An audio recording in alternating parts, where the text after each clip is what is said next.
Hello, I'm Bernard Norcott-Mahany. I work at the Blueford branch at the Kansas City Public Library. April is National Poetry Month, and for April 2022, I am reading some of Horace's odes. Horace was a Roman poet who wrote 4 collections of songs called odes. In Latin, they would have been called Carmina songs. And the first 3 books were published as a unit, and then later he did a 4th book. So the 3-book group is considered Horace at his best. In this reading, I am reading David Ferry's English translation. There aren't a lot of good translations of Horace, which I don't fully understand. I mean, there aren't a lot of good translations of Catullus either. I'm not sure why Roman poets don't get, other than Virgil, don't get a variety of poets trying to render their work in English. David Ferry does a very good job, so he's definitely the best of the bunch, and is very good.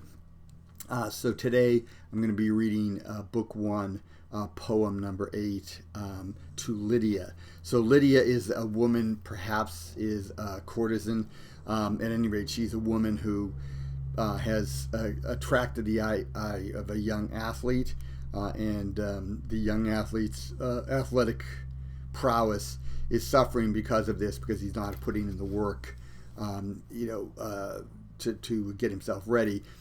And this reminds Horace of the figure of Achilles, who in one major account tried to avoid going to the Trojan War by disguising himself as a woman and living at a girls' school,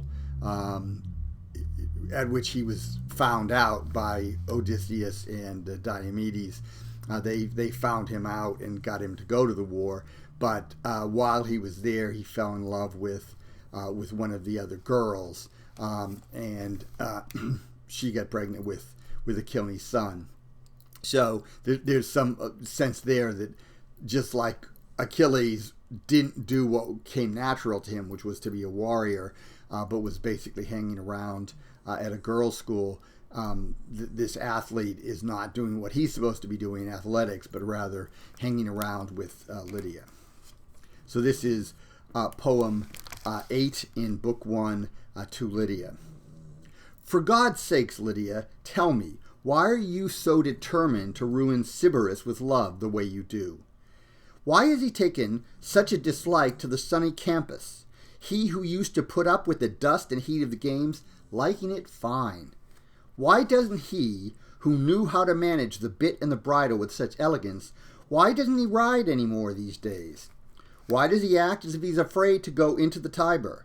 Why does he act as if the olive oil he used to oil his body with before the wrestling match is the blood of a poisonous snake?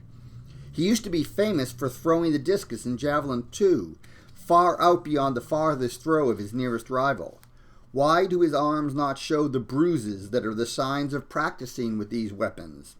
Why does he seem to hide out, the way that, they say, the son of sea-born Thetis, Achilles, hid out in the clothes of a woman, thinking the clothes of a woman would keep him out of the war? Just as the war was starting that brought the Trojans down to their doom and all the tears. So that was poem 8 from Book 1 of Horace's Odes, to Lydia.